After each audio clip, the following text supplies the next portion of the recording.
Tahukah Anda bahwa kaum Stoik kuno percaya bahwa menguasai energi Anda dapat mengubah tidak hanya pola pikir Anda, tetapi juga seluruh hidup Anda di dunia yang serba cepat saat ini? Menemukan cara untuk memanfaatkan dan mengarahkan energi kita secara efektif sangatlah penting. Video ini akan membahas strategi khusus yang dapat meningkatkan kejernihan mental Anda, meningkatkan produktivitas Anda, dan meningkatkan kesejahteraan Anda secara keseluruhan. Ini adalah metode yang telah saya uji secara pribadi dan integrasikan ke dalam kehidupan sehari-hari saya, yang membawa perubahan signifikan. Mari kita selami wawasan transformatif ini. Jika Anda menghargai apa yang kami lakukan di sini, bantuan sederhana yang saya minta dari Anda adalah menekan tombol berlangganan. Tetaplah di sini, karena saya akan membagikan langkah-langkah yang dapat ditindaklanjuti dan kisah-kisah pribadi yang menggambarkan praktik-praktik ini dalam tindakan. Tanpa basa-basi lagi, mari kita mulai dan mengungkap rahasia untuk menguasai energi Anda dengan kebijaksanaan praktis.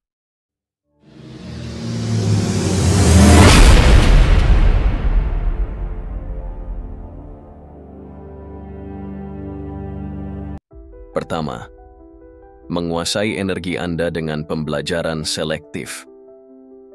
Pernahkah Anda berhenti sejenak dan mempertimbangkan apa yang memengaruhi energi Anda setiap hari?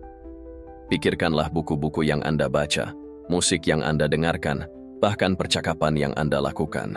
Ini adalah konsep pembelajaran selektif yang hebat, dan bagaimana hal itu bukan hanya tentang menyaring kebisingan, tetapi secara sadar memilih sumber yang memperkaya hidup kita, selaras dengan nilai-nilai kita, dan meningkatkan energi kita. Pendekatan ini berakar dalam filosofi Stoik yang mengajarkan kita untuk memfokuskan usaha kita hanya pada hal-hal yang berada dalam kendali kita dan yang memberikan kontribusi positif terhadap pertumbuhan pribadi kita. Mari kita ambil dari perjalanan pribadi yang pernah saya bagikan. Itu adalah pencarian untuk merapikan tidak hanya ruang fisik saya, tetapi juga lingkungan mental saya. Ini bukan tentang melepaskan barang-barang lama, tetapi lebih kepada menyempurnakan masukan mental saya. Berdasarkan kebijaksanaan Marcus Aurelius yang terkenal, yang mengatakan bahwa hidup kita adalah apa yang kita pikirkan, saya mulai mempertanyakan setiap informasi yang saya konsumsi. Apakah ini bermanfaat bagi saya?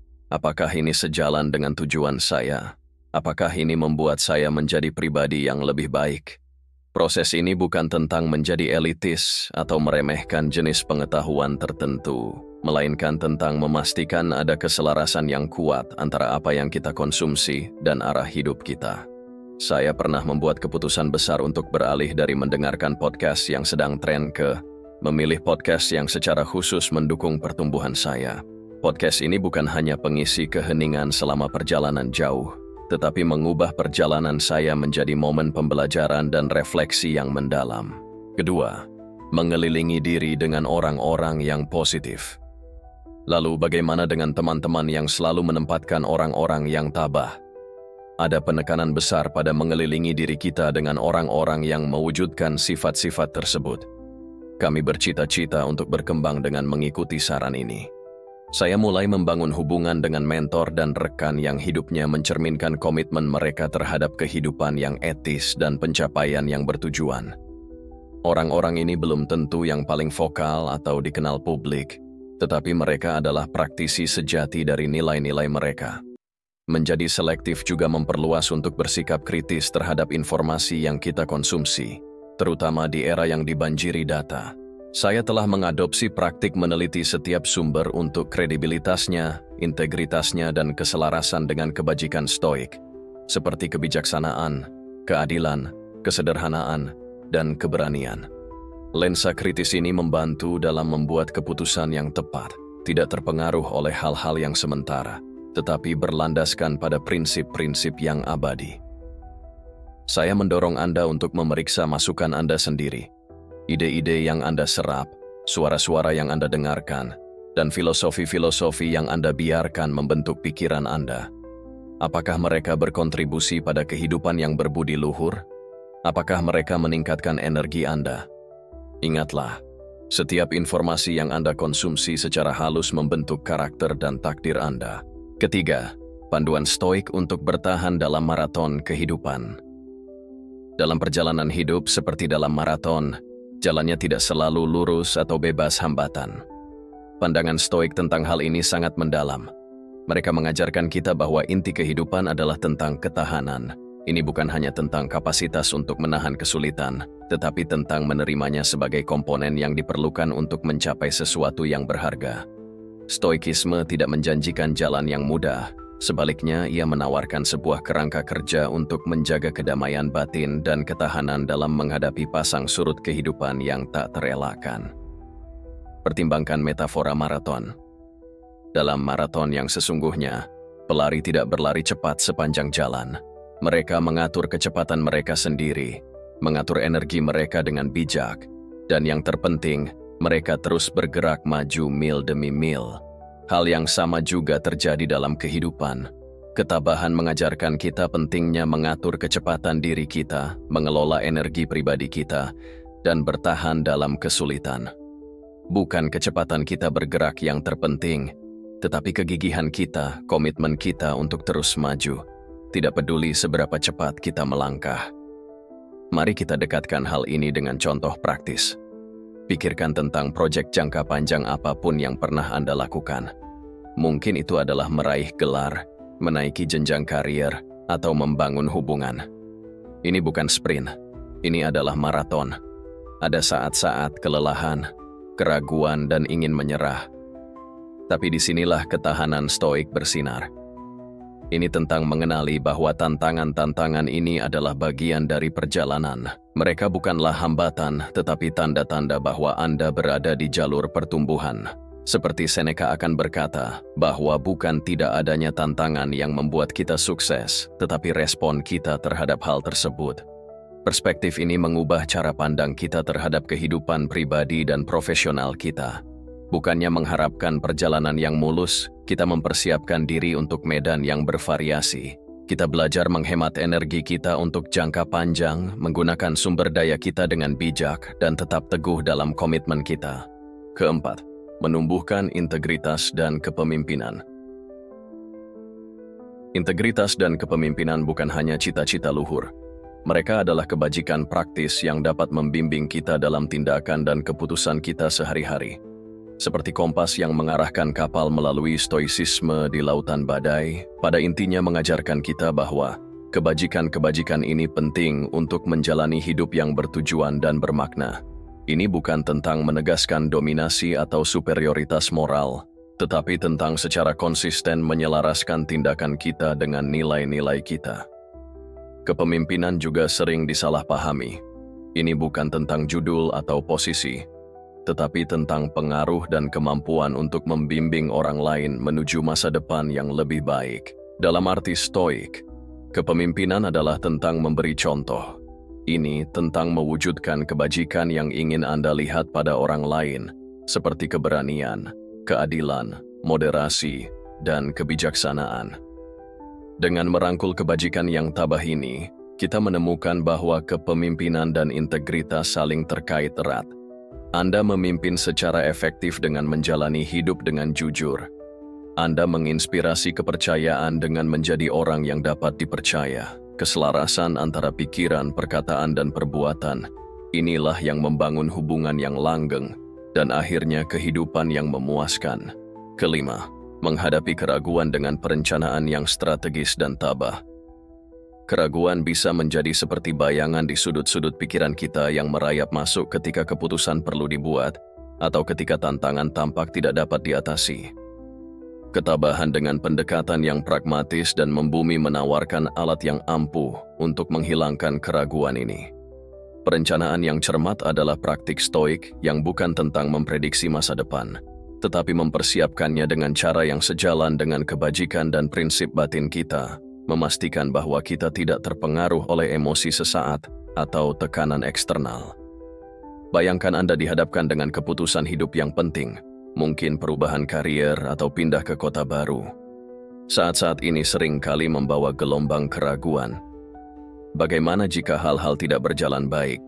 Bagaimana jika saya menyesali keputusan saya? Disinilah perencanaan stoik berperan. Hal itu melibatkan pengambilan langkah mundur dan mengevaluasi situasi tidak hanya dari tempat ketakutan, tetapi dari sudut pandang kebijaksanaan. Apa risiko sebenarnya? Apa manfaat potensial? Stoikisme mengajarkan kita untuk memecah keputusan-keputusan ini menjadi bagian-bagian yang dapat dikelola untuk melihatnya melalui lensa nalar daripada emosi. Ketika saya merenungkan perubahan karier yang besar, ketidakpastian itu sangat membebani.